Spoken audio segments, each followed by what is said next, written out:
ہم وہی کہیں گے جو ہمارا دین ہم کو بتاتا ہے، عمل کرو تو تمہارا بھلا ہے۔ اما بعد فاعوذ باللہ من الشیطان الرجیم، بسم اللہ الرحمن الرحیم۔ ان اللہ وملائکتہ یصلون علی النبی یا ایہا الذین آمنوا صلوا علیہ وسلموا تسلیما۔ اللہم صلی علی سیدنا وشفیعنا وحبیبنا ومولانا محمد وبارک وسلم صلاۃ وسلاما علیک یا رسول اللہ صلی اللہ تعالی علیہ وسلم۔ آج کا دن امام الفقہاء والمحدثین، امام الائمہ، کاشف الغمہ، سیدنا امام اعظم ابو حنیفہ نعمان بن ثابت رضی اللہ تعالی عنہ کے عرس پاک کا دن، اور امام اعظم ابو حنیفہ رضی اللہ تعالی عنہ کا یوں تو ساری دنیا کے مسلمانوں پر بڑا فضل و احسان ہے، لیکن خاص طور سے ہم حنفیوں پر سیدنا امام اعظم ابو حنیفہ رضی اللہ تعالیٰ عنہ کا خصوصی احسان اور انعام ہے۔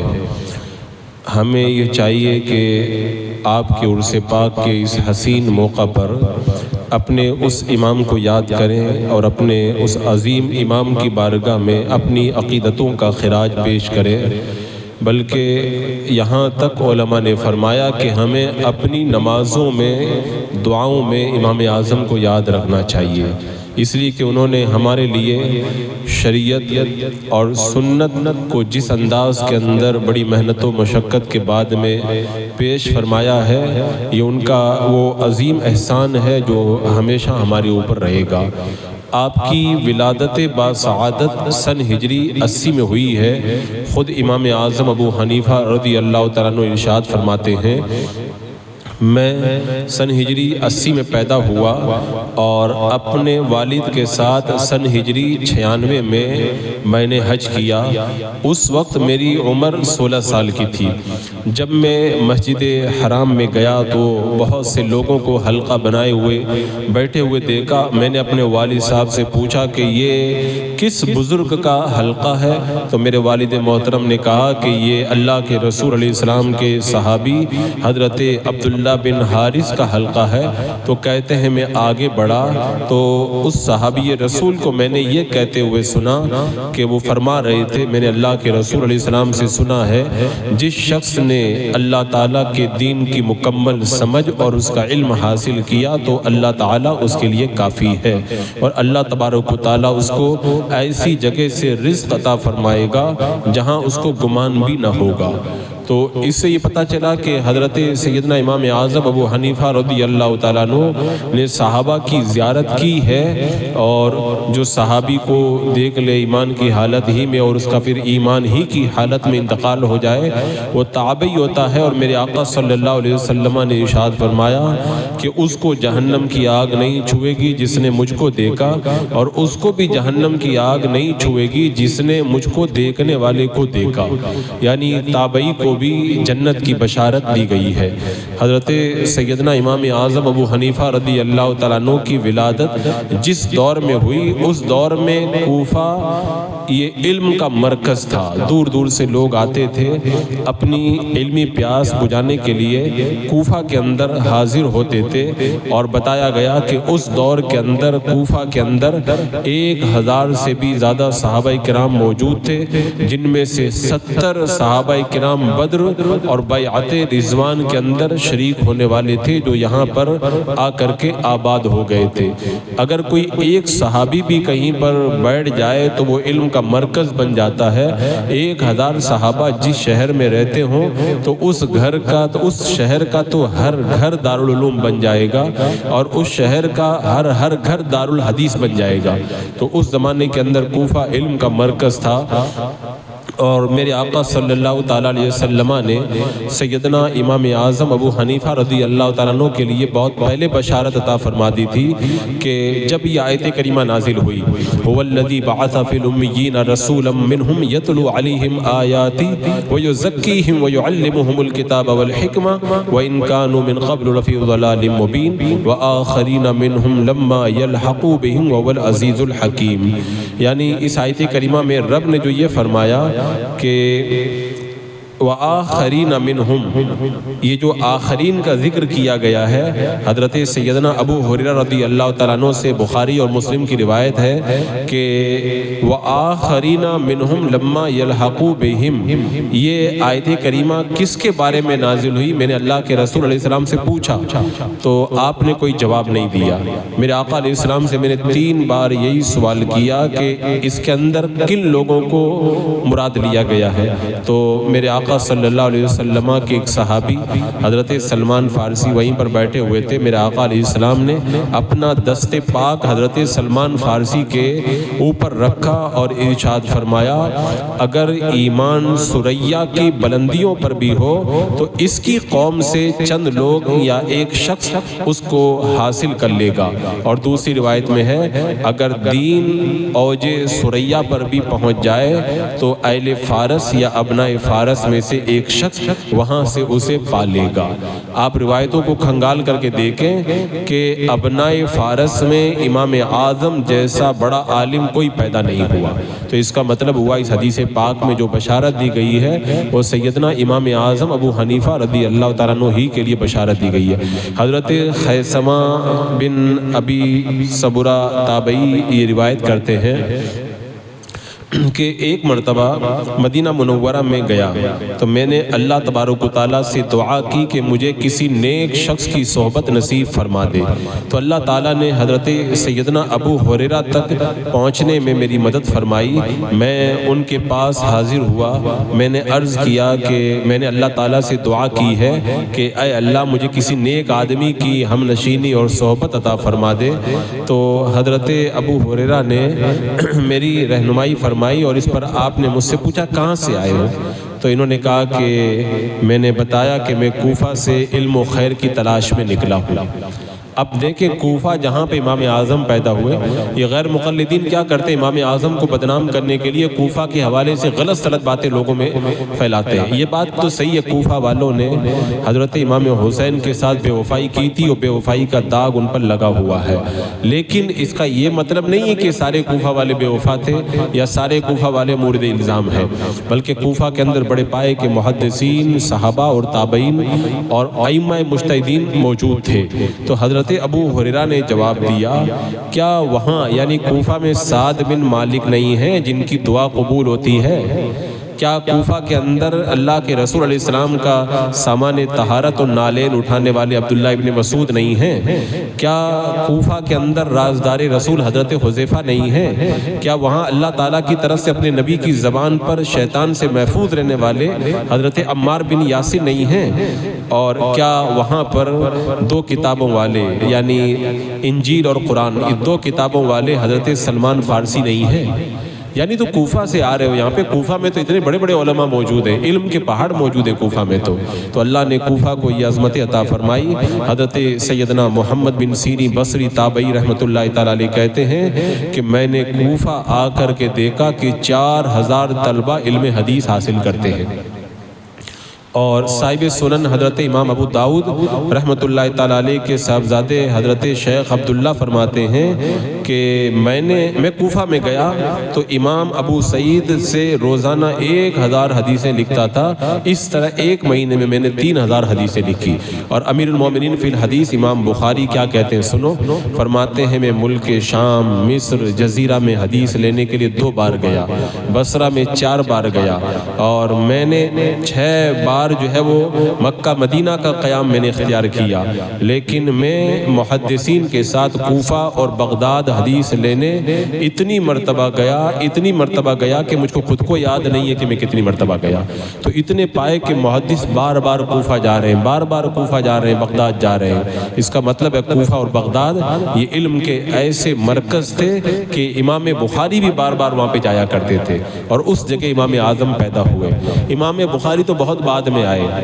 امام بخاری تو امام اعظم کے پیدا ہونے کے کئی دسیوں سال بعد میں آئے, لیکن امام اعظم رضی اللہ تعالیٰ عنہ کا جب انتقال ہو گیا 150 میں, اس کے بعد میں تقریباً 40 سال سے زیادہ کا عرصہ گزر گیا, تب امام بخاری پیدا ہوئے.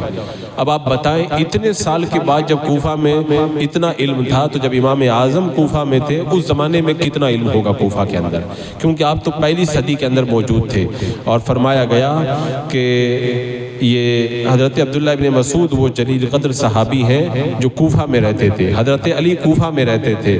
میرے آقا نے فرمایا تھا کوفہ میں, اچھا یہ کوفہ کے بارے میں میرے آقا نے ارشاد فرمایا کہ میری امت کے لیے ابن مسعود جو پسند کریں وہ میں بھی پسند کرتا ہوں, اور جو پسند نہ کریں میں بھی پسند نہیں کرتا ہوں. تو یہ حدیث تو عبداللہ ابن مسعود کے بارے میں ہے, لیکن عبداللہ ابن مسعود کوفہ میں رہتے تھے. تو اس کا مطلب اس حدیث کے اندر حضرت عبداللہ ابن مسعود کے واسطے سے کوفہ والوں کے لیے بھی بشارت ہے کہ وہاں پر علم کا مرکز موجود تھا. تو کوفہ میں حضرت عبداللہ ابن مسعود کی مجلس میں ایک وقت میں 4,000 افراد آتے تھے. ایک بار حضرت مولا علی رضی اللہ تعالیٰ عنہ کوفہ تشریف لے گئے. حضرت عبداللہ ابن مسعود ان کا استقبال کرنے کے لیے آئے, تو سارا میدان آپ کے تلامذہ سے بھر گیا. انہیں دیکھ کر کے حضرت علی خوش ہو کر کے کہا, ابن مسعود تم نے تو کوفہ کو علم اور فقہ سے بھر دیا, تمہاری وجہ سے تو یہ کوفہ شہر علم کا مرکز بن گیا ہے. اس مرکز علم کے اندر رہنے والی ذات کا نام حضرت سیدنا امام اعظم ابو حنیفہ رضی اللہ تعالیٰ عنہ ہے. اور اللہ تبارک و تعالیٰ نے یہ مقام اور یہ فضیلت عطا فرمائی تھی حضرت امام اعظم ابو حنیفہ کو کہ حضرت امام حسن بن صالح بیان کرتے ہیں کہ امام اعظم رضی اللہ تعالیٰ عنہ تمام اہل کوفہ کے علم حدیث اور علم فقہ کے عالم تھے. یعنی امام اعظم کو یہ شرف حاصل ہے کہ پورے کوفہ کا علم اللہ نے امام اعظم کو عطا فرمایا. جیسا کہ خود فرماتے ہیں ایک جگہ ارشاد فرمایا آپ نے کہ میں پورے کوفہ کے علم کا عالم ہوں, پورے کوفہ کے علم کا میں عالم ہوں, خود امام اعظم فرماتے ہیں. اور ملا علی قاری رحمۃ اللہ تعالیٰ علیہ فرماتے ہیں, ملا علی قاری کہ حافظ حدیث وہ ہوتا ہے جس کو 1,00,000 حدیثیں یاد ہو, اور امام اعظم ابو حنیفہ رضی اللہ تعالیٰ عنہ حافظ حدیث تھے. اس سے آپ اندازہ لگائیں کہ اللہ تبارک و تعالیٰ نے امام اعظم کو کتنا علم عطا فرمایا تھا. اور خاص طور سے امام اعظم کے اندر جو خصوصیتیں پائی جاتی ہیں, علامہ ابن حجر مکی شافعی رحمۃ اللہ تعالیٰ علیہ اپنی کتاب الخیرات الحسان میں لکھتے ہیں کہ امام اعظم کی بہت خصوصیتیں ہیں. ایک خصوصیت یہ ہے کہ آپ نے صحابہ کرام رضوان اللہ تعالیٰ علیہ مجمعین کی ایک جماعت کو دیکھا, اور میرے آقا علیہ السلام نے فرمایا کہ جس نے مجھے دیکھنے والے کو دیکھا اس کو جہنم کی آگ نہیں چھوئے گی.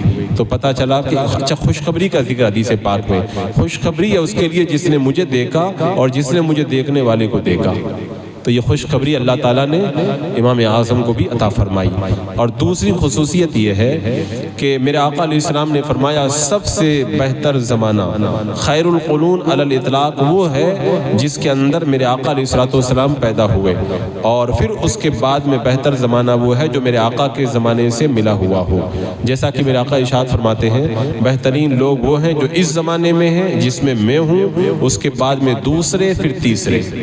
اور امام اعظم تو اسی دور کے اندر تھے جب صحابہ کرام موجود تھے. تو بہترین زمانے میں آپ پیدا ہوئے, اور آپ دور تابعین میں منصب افتاء کے اوپر فائز ہو گئے تھے. امام اعظم کی عظمتوں کا اندازہ لگائیں.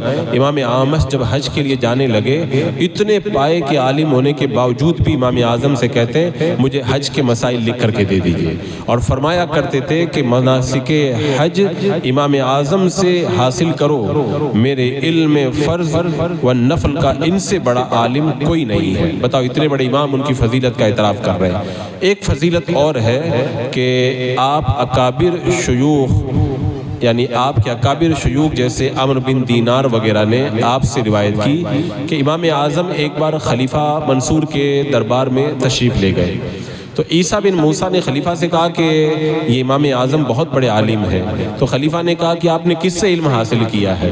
تو امام اعظم نے فرمایا میں نے حضرت عمر فاروق کے شاگردوں سے علم حاصل کیا، میں نے حضرت مولا علی رضی اللہ تعالیٰ عنہ کے شاگردوں سے علم حاصل کیا، اور میں نے عبداللہ ابن مسعود کی بارگاہ سے فیض پانے والوں سے علم حاصل کیا۔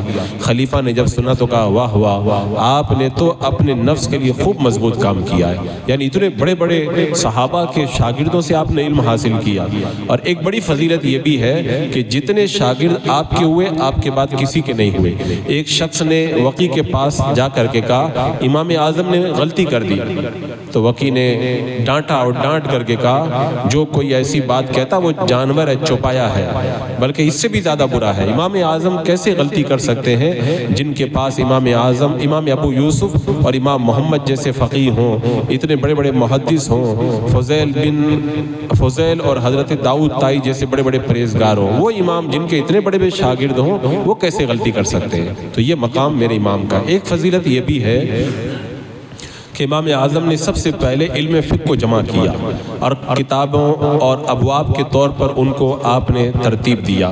اور ایک فضیلت امام اعظم کی یہ بھی ہے کہ آپ کا حنفی مذہب پوری دنیا میں پھیل گیا، اور ایسی جگہ بھی آپ کا مذہب پہنچا جہاں کوئی دوسرا مذہب نہیں پہنچا۔ ہندوستان، سندھ، روم، ترکی، ماوراء النہر اور پتہ نہیں کہاں کا امام اعظم کا مذہب پہنچا۔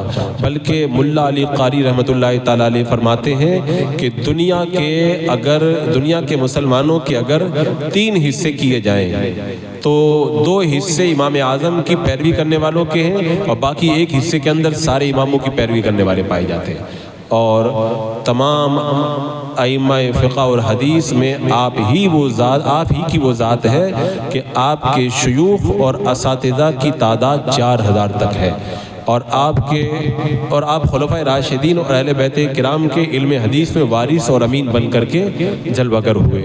تو یہ اللہ تبارک و تعالیٰ کا بڑا کرم ہے کہ ہمیں امام ملا تو ایسا امام ملا جسے امام اعظم کہا جاتا ہے۔ اگر امام اعظم کہو نا تو دماغ کہیں اور نہیں جاتا، امام تو بہت ہے لیکن اعظم امام ایک ہی ہے، اس کا نام اس کا لقب ہے امام اعظم رضی اللہ تعالیٰ عنہ۔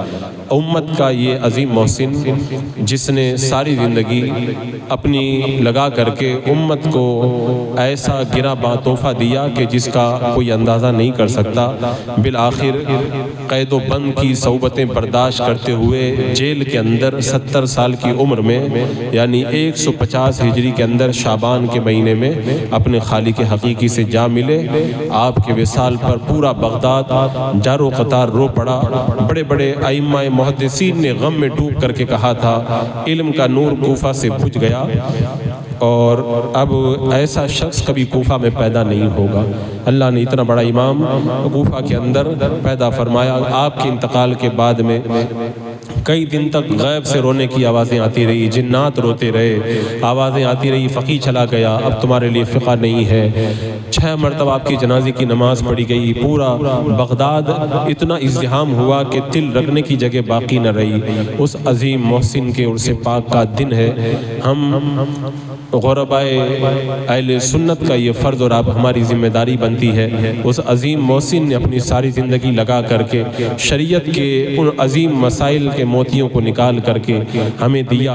اگر امام اعظم نے وہ محنتیں نہ کی ہوتی نا تو آج حدیث اور قرآن کی آیتوں سے مسائل نکالنا ہم جیسے لوگوں کے بس کی بات نہیں تھی۔ امام اعظم نے ہزاروں ہزار، بلکہ علماء نے فرمایا لاکھ سے بھی زیادہ مسائل قرآن و سنت سے نکال کر کے دکھائے۔ بتاؤ امام اعظم نے کتنی محنت کی، اس کا اندازہ اس سے لگائیں جو مسائل پیش آئے تھے ان کا بھی جواب دیا، اپنے شاگردوں کو بٹھایا اور بٹھا کر کے باضابطہ بحث کی، اور جو مسئلہ پیش آ سکتا تھا وہ بھی بیان کر دیا۔ اگر ایسا ہو جائے تو کیا حکم ہے، اگر کوئی یہ کر لے تو کیا حکم ہے، اگر کسی سے یہ ہو جائے تو کیا حکم ہے۔ اتنی محنت اور مشقت کے ساتھ میں یہ عظیم شریعت کا علم ہمارے لیے جمع فرمایا۔ لہذا آج ہماری یہ ذمہ داری ہے کہ اس امام کی بارگاہ میں اپنی عقیدتوں کا خراج پیش کریں۔